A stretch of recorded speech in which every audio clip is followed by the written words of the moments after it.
This dangerous plot is a desperate attempt to discredit TInubu's administration and pave way for Kwankwaso in 2027. APC youth react to Sanusi's restatement.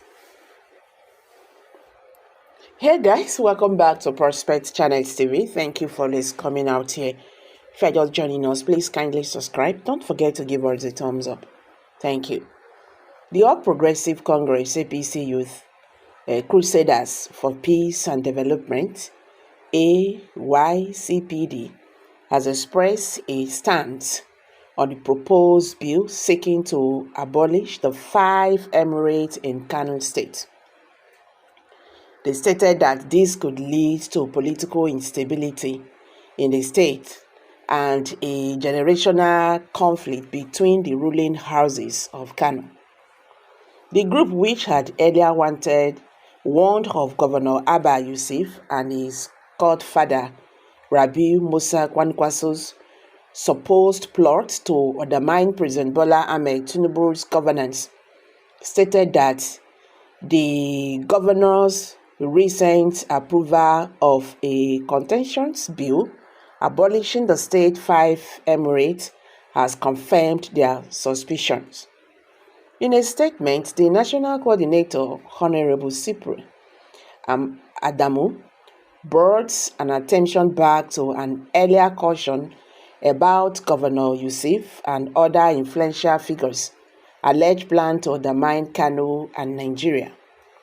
It was reported that the State Assembly passed a bill titled the Kano State Emirate Council's Repeal Bill 2024, which dissolved the establishment of the additional emirates. This made way for the restatement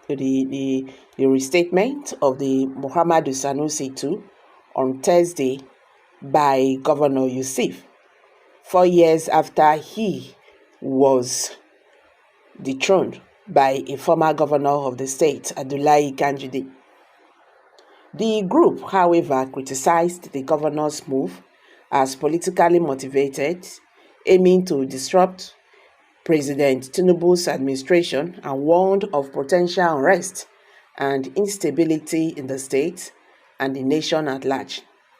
They called for intervention from northern headers to prevent the crisis from further escalating and urged Governor Yusuf to prioritize governance over personal vendettas.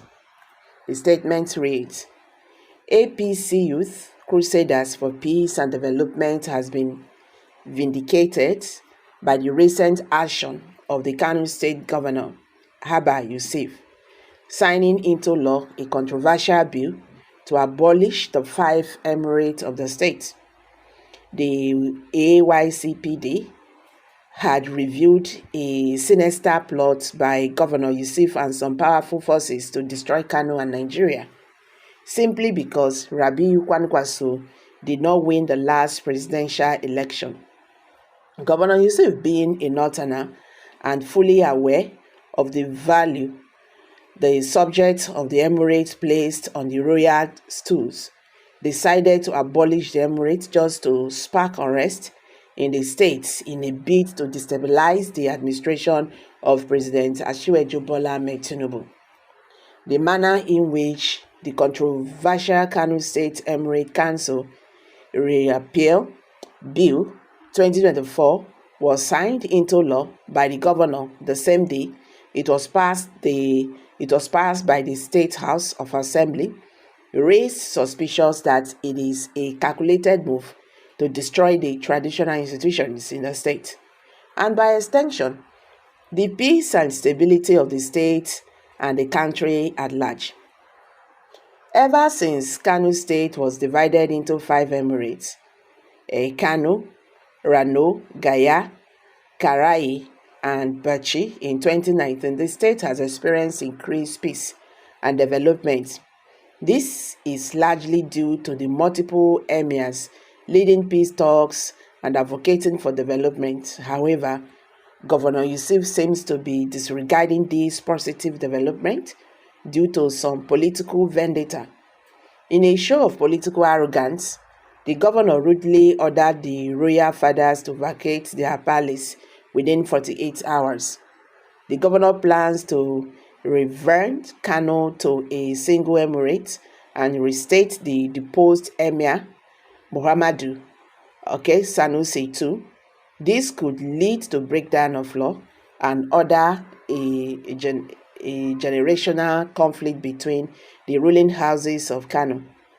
Political unrest is already brewing in the state following the controversial bills signing into law. We are deeply concerned about this development and its potential to undermine the democratic process, threatening the safety and security of the citizens, and destabilize the entire region and country at large. This dangerous plot is a desperate attempt to discredit TInubu's administration in the north and pave the way for an easier run for Kwankwaso in 2027. Governor Abba Yusuf and his political godfather Rabiu Kwankwaso must cease using politics to disrupt the peace and stability of Kano State. Since taking office, Kano Governor Yusuf has neglected his primary responsibility of providing good governance to the people of Kano State, choosing instead to pursue a personal vendetta against his godfather's political enemies. This must come to an end. The people of Kano deserve better. Governor Yusuf battle with imagined enemies is plunging the state into chaos and anarchy. We urge northern elders and thought leaders to step in and intervene by ruling in governors Yusuf, please pardon me, before the growing unrest in the state escalates into a full-blown crisis. Kano holds a significant position in the region and the country's economy and political spread. Therefore, it is our responsibility to safeguard the state from disruptive consequences of the actions. Desperate leaders such as Governor Yusuf and his godfather Rabiu Kwankwaso. Well, no, I don't hear and so. This is no other voice than that of Ganjude and his political allies. 100% nonsense. What has restatement of the emir got to do with undermining TInubu's whatever? You can see that they have no genuine reason for their hue and cry. Continue to wail until you have no strength to do so. Governor Yusuf should turn deaf ears to their crying and continue to execute his programs without minding them. Okay. Someone just dropped that. What has Sanusi's restatement got to do with TInubu's government? Is the emir appointed by the federal government? Ganjude's people are desperate. Now APC propaganda be that. Okay, guys, these are reactions from Nigerians. So, how na see this? Plenty wahala now. I beg, make we hear from you. Kindly drop your comments below the comment section. Don't forget to give us a thumbs up. Share this video. Let it go viral. Let Nigerians understand what is going on in the Nigerian political landscape. Thank you.